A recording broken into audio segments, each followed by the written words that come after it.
Chapter 9. Follow the Leader. It was pitch dark. "What happened?" asked Annie. "I don't know, something weird," said Jack.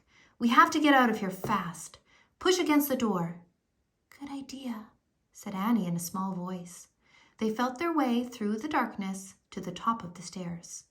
"Don't worry, everything's going to be okay," said Jack. He was trying to stay calm. "Of course," said Annie. They leaned against the wooden door and pushed.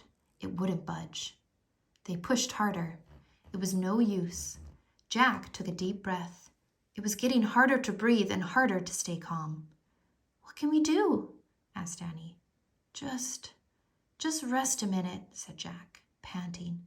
His heart was pounding as he tried to see through the darkness. "Maybe we should start down the hall," Annie said. "Maybe we'll eventually come to an exit?" Jack wasn't sure about that, but they had no choice. "Okay, come on," he said. "Feel the wall." Jack felt the stone wall as he climbed slowly down the stairs. Annie followed. Jack started down the dark hallway. It was impossible to see anything, but he kept going, taking one step at a time, moving his hands along the wall. Jack went around a corner. He went around another corner. He came to some stairs. He climbed up. Annie followed. There was a door. Jack pushed against it. Annie pushed too. This door wouldn't budge either. Or was it the same door? Jack and Annie stopped pushing. It was no use. They were trapped. Annie took Jack's hand in the dark. She squeezed it. They stood together at the top of the stairs, listening to the silence.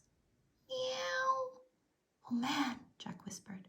"He's back," said Annie. "Meow." "Follow him," cried Jack. "He's going away from us."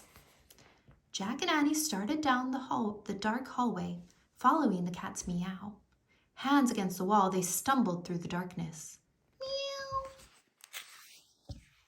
Jack and Annie kept following the sound all the way through the winding hallway. They went around one corner, then another, and another. Finally, they saw a light at the end of the tunnel. They rushed forward, out into the bright sunlight. "Yay!" Annie shouted. But Jack was thinking.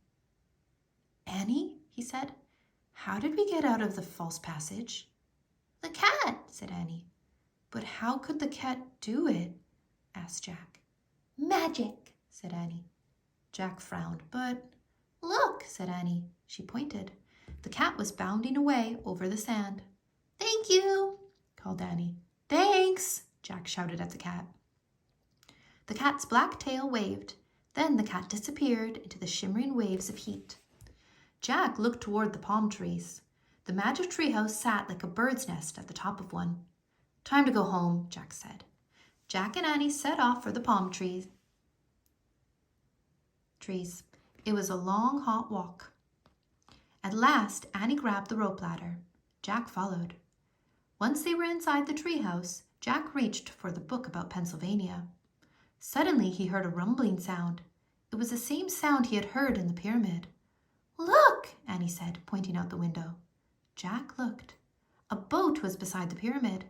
It was gliding over the sand like a boat sailing over the sea. Then the boat faded away into the distance. Was it just a mirage, or was the Ghost Queen finally on her way to the next life?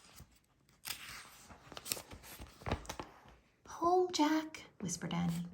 Jack opened the Pennsylvania book. He pointed to the picture of Frog Creek.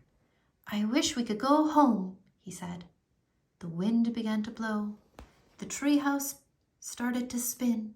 It spun faster and faster. Then everything was still. Absolutely still.